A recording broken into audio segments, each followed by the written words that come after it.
Hello, BookTube, and welcome back to Psalm Sunday. This is our little liturgical observance every Sunday where we look at a different psalm in a number of different translations and see what we make of it. Not as a way of catching any one translator and any one, tinny rendition, but rather to underscore the fact that if you want to know these things and you don't read the original, you're going to need to deal with a translator. And as I've said many times on this channel, the important thing there is the translator, not what literary critics in Chicago or New York think about the translator. The point is that you get along with the translator. If it turns out that they're making howlers, that they're doing a bad job or an agenda-driven job, you will find that out down the line. Once you know the work in translation, you will find that out. You will try other translations. Don't worry about it now. Don't let it hang over your shoulder. The best way to do this is to go to your university library or if you've got a big retail bookstore and consult a whole bunch of different translations of the same target piece of prose or verse over and over again. Like, for instance, the famous first 100 lines of Homer's Iliad. Just take a bunch of different translators and see which one you like the best. Not which one you should like the best. Don't pay any attention in this limited instance to critics. Just yourself. Which one do you like the best? Even if it's Butcher and Lang. if they strike the right register for you, the register that will get you through a long and very alien work, then they're the ones to stick with. For you.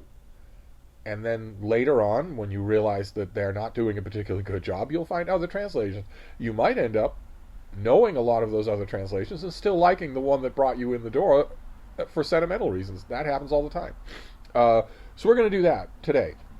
I've got 3 different translations of a psalm. We're going to go through all 3. Of course, we'll start with the King James Bible. Today we're going to do a big one. We're going to do a great one. We're going to do Psalm 139. And this is the King James Version. O Lord, thou hast searched me and known me. Thou knowest my downsitting and mine uprising. Thou understandest my thought afar off. Thou compassest my path and my lying down, and art acquainted with all my ways. For there is not a word in my tongue, but lo, O Lord, thou knowest it altogether. Thou hast beset me behind and before, and laid thine hand upon me. Such knowledge is too wonderful for me. It is high, I cannot attain unto it. Whither shall I go from thy spirit? Or whither shall I flee from thy presence? If I ascend up into heaven, thou art there. If I make my bed in hell, behold, thou art there. If I take the wings of the morning and dwell in the uttermost parts of the sea, even there thy hand lead me, and thy right hand shall hold me. If I say, surely the darkness shall cover me, even the night shall be light about me, yea, the darkness hideth not from thee, but the night shineth as the day, and darkness and the light are both alike to thee. For thou hast possessed my reins, thou hast covered me in my mother's womb. I will praise thee, for I am fearfully and wonderfully made. Marvelous are thy works, and that my soul knoweth right well. My substance was not hid from thee, when I was made in secret, and curiously wrought in the lowest parts of the earth. Thine eyes did see my substance, yet being unperfect, and in thy book all my numbers were written, which in continuance were fashioned, when as yet there was none of them. How precious also are thy thoughts unto me, O God! How great is the sum of them! If I should count them, they are more in number than the sand. When I awake, I am still with thee. Surely thou wilt slay the wicked, O God. Depart from me, therefore, ye bloody men.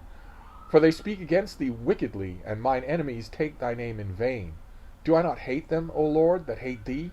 Am I not grieved with those that rise up against thee? I hate them with perfect hatred. I count them mine enemies. Search me, O God, and know my heart.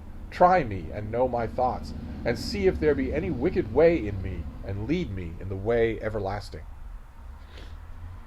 So that some of the phraseology in that from the King James is, of course, famous. It has leached out into the broader culture. And we, among the other things that we'll look at as we look at these other translations, you notice one thing that happens 2/3 of the way through that, the tone of the whole thing changes. The first 2/3 are a hymn of, spaniel fawning. Basically what a domesticated dog of a certain type would feel about his master. You're always there. Everything about me you know, but you are unguessable to me. how wonderful is that? How warm and uplifting it is. How wonderful it feels to me to be cupped in that hand. And then it changes to kill my enemies. The last third is kill my enemies. I hate them. There's even a line directly at them. You bloody men. So that's odd. We'll see what the other two translations, we're going to do with two other translations here. We'll see what those other two translations do with that tonal shift, among other things. So next we'll move on to the Jerusalem Bible for another. This is another corporate view. This is another thing. Another translation was put together by many people, but with a radically different idea in mind in terms of relationship to the text. Often far less poetic. Not that anything wouldn't be less poetic than the King James. So let's see what the Jerusalem Bible does for Psalm 139. Yahweh, you examine me and know me. You know if I am standing or sitting. You read my thoughts from far away. Whether I walk or lie down, you are watching. You know every detail of my conduct. The word is not even on my tongue, Yahweh, before you know all about it. Close behind and close in front, you fence me round, shielding me with your hand. Such knowledge is beyond my understanding, a height to which my mind cannot attain. Where could I go to escape your spirit? Where could I flee from your presence? If I climb to the heavens, you are there. There, too, if I lie in Sheol. If I flew to the point of sunrise, or westward across the sea, your hand would still be guiding me, your right hand holding me. If I asked darkness to cover me, and light to become night around me, that darkness would not be dark to you. Night would be as light as day. If you who created my inmost self and put me together in my mother's womb, for all these mysteries I thank you, for the wonder of myself and for the wonder of your works. You know me through and through, for having watched my bones take shape when I was being formed in secret, knitted together in the limbo of the womb. You had scrutinized my every action. All were recorded in your book, my days listed and determined even before the first of them occurred. God, how hard is it to grasp your thoughts, how impossible to count them. I could no more count them than I could the sand, and I suppose I could if you still be with me. God, if only you would kill the wicked, men of blood, away from me. They talk blasphemously about you, regard your thoughts as nothing. Yahweh, I do not hate those who hate you, and loathe those who defy you. I hate them with a total hatred. I regard them as my own enemies. God, examine me and know my heart. Probe me and know my thoughts. Make sure I do not follow pernicious ways, and guide me in the way that is everlasting. Interesting. Of course, there is the tonal change there. That we go straight to kill people for me. But there's also an interesting difference there. I don't know if you caught it between the King James and the Jerusalem Bible. This is before we move on to the next. Let's see if we can nail that down. In the King James, we are told, line 15, my substance was not hid from thee, and when I was made in secret, and curiously wrought in the lowest parts of the earth. This is in 13 it says, thou hast covered me in my mother's womb. Then in 15 it says, my substance was not hid from thee when I was made in secret, and curiously wrought in the lowest parts of the earth. But in the Jerusalem Bible, womb is mentioned twice. We don't get any business about lower parts of the earth. We're told, where was he? It was you who created my inmost self and put me together in my mother's womb, and then you know me through and through, for having watched my bones take shape when I was being formed in secret, knitted together in the limbo of the womb, not in the lowest parts of the earth. So that's a difference. That's a marked difference. It makes you wonder what the original says. What liberty is somebody taking? Somebody is taking a liberty. It can't mean both those things. So let's move on to the third and see if maybe that sheds light on that and see what it does with everything else. This is Peter Levy's translation of the Psalms for Penguin Classics, because I think it's kind of important when we're doing something like this to look at a translation that's done by one person, that's filtered through one aesthetic sense, not a group of people comparing notes. So this is Psalm 139 from Peter Levy. O God, you have examined me, and you know me in my sitting down and my standing up. You have understood my thoughts from far away. You watch my road and my rest.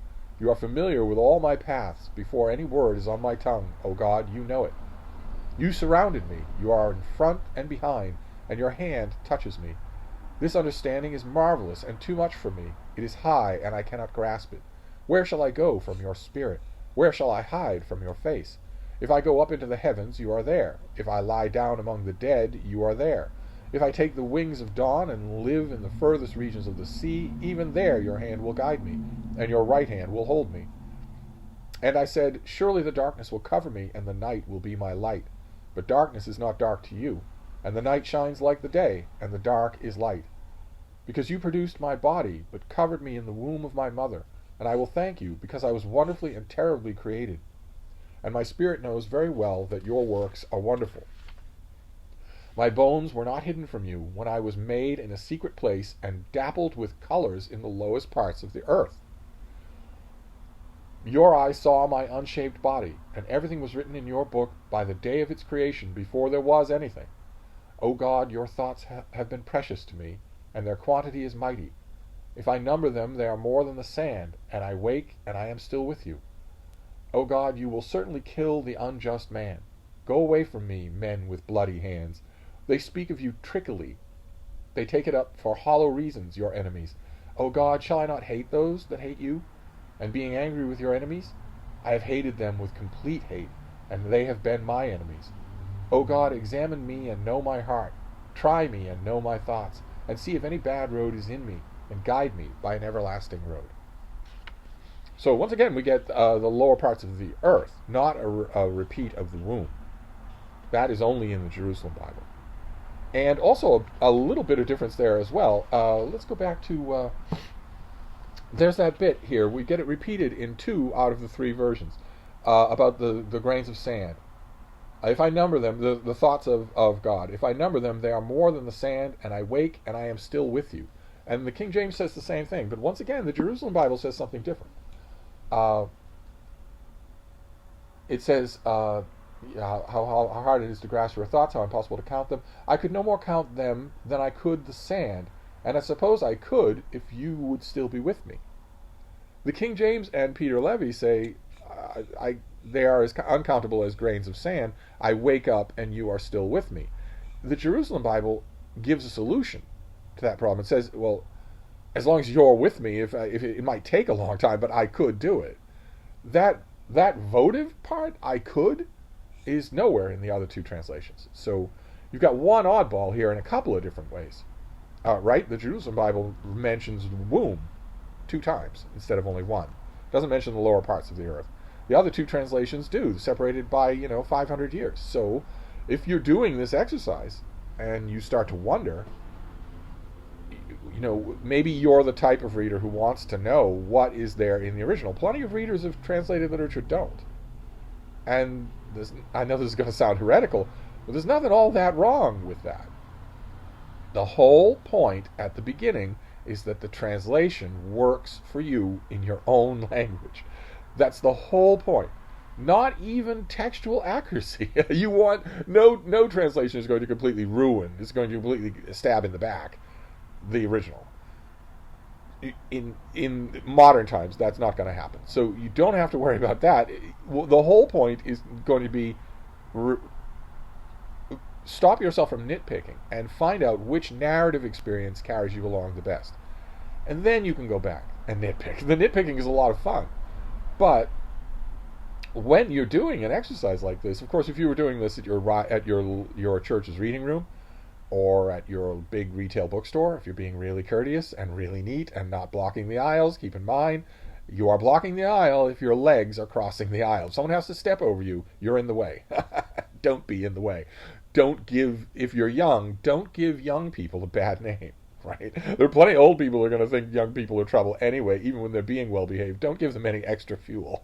Anyway, clearly in a case like this, you're going to need 3 more translations to see what they all do. And that's just reading. That's just reading the translation, which I strongly urge you to do first.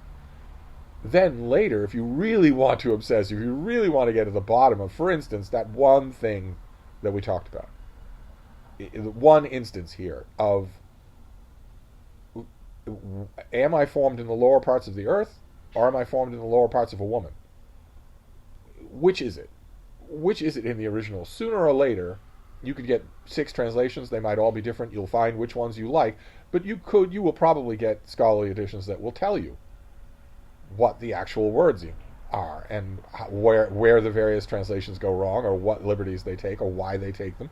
I mean, the men who put together the Jerusalem Bible and the King James Bible were extremely learned in multiple languages. They made these decisions with their eyes wide open. Why did they do it?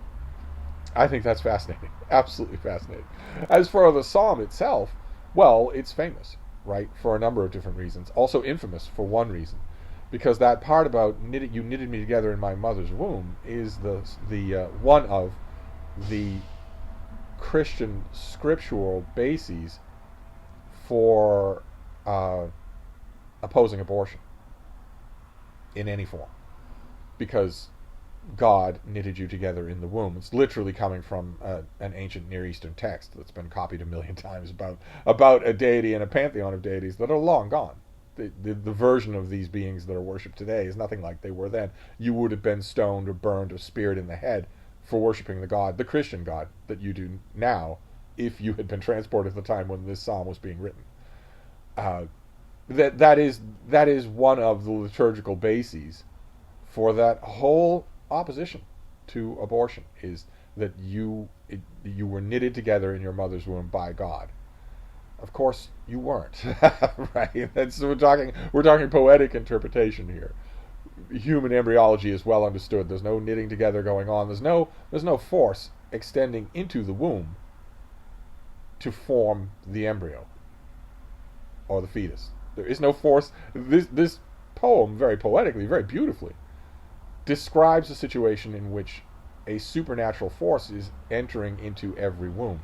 That creates problems on its own for all of the breech births and the stillbirths and the whatnot. That creates problems of its own that can only be solved if this psalm is right and God knitted you together in the womb. Then what happens if you're sideways? If you're coming to the birth canal sideways, or head first in an obstructionist way, or with your umbilical cord wrapped around your throat, so that the further you go, the more you strangle yourself. If God knitted you together in the womb, then what explains those horrifying anomalies? And unfortunately, in its 2,000-year history, the Christian Church has mostly laid the blame on the baby. You're a sinner. That we're all sinners. This is a fallen world. You are a flawed sinner from the moment of conception. There is no such thing as innocence, because you carry a blood debt from a mythological couple in a mythological garden, who knows how long ago. Thankfully, not a lot of that is done literally anymore. But there's another element of this psalm that I think it shows a radical difference between not only the time when this was written, but also some religious attitudes today versus non-religious people. I think non-religious people would read some aspects of this psalm, that motif that runs throughout, that the narrator stresses over and over again, of the utter impossibility of avoiding God. There's no way to do it. There's no way to get away from him. He knows your every thought. He knows your every intention. He knew it before it existed. He's everywhere, at all times. Non-religious people would probably look at that with a shiver of horror. I bet that gives a warm feeling of comfort to religious people. I find that fascinating. Also, I love in terms of translation vagaries, I love the fact that the King James Bible says, if I make my bed in hell. a very Elizabethan, a very Jacobin way to put that, if I make my bed in hell. Although didn't one of the other translations also allude to sleeping in hell? Is that right? Let's see. It's in the Jerusalem Bible. It's Sheol. It says, "I lie in Sheol." What about Peter Levy? Didn't he say the same thing? Something about lying down. Oh, but you're not. What are you going to call it, though? You're not going to call it anything. You're not going to call it a place. Yes, if I go up into the heavens, you are there. If I lie down among the dead, you are there. So in all three cases here, there is preserved some element of making a bed, of lying down among the dead. That's very interesting. And since all three agree, that would make the translation curious among you, curious to know, what is the original? Does it actually entail lying down on a bed? Is it the same verb that you would use to lie down on a bed? Fascinating stuff. Just fascinating. And then there's that turn at the end that we've seen in a number of psalms now, where the first two-thirds of the psalm is this ecstatic praise to a God who is very different from any other God in the ancient world. Most of the gods in the ancient world do not know your thoughts, and they aren't all that interested in your thoughts. They care only about your behavior. Most of the gods in the ancient world, hymns of praise to them would certainly not have said something like, "You formed me from nothing." Me personally, not humanity, but me personally. You shaped me and made me. You reached into the void where there was nothing, and even then, you knew everything about me. That's a kind of a different etiology than is in most other of these ancient Near Eastern myths. And it's fascinating. It's absolutely fascinating. If you watch the way it subtly changes in these three translations, that's really interesting. To me, it's also interesting from a Christian point of view, because every time I've read this psalm, to me, that has annihilated the idea of sin. It's always seemed to me that Psalm 139 annihilates the idea of hell. Because we are told not only that God formed every bit of you, not just knitted together your body, but your thoughts as well, knew all of your thoughts before you had them, but knew what they would be in you.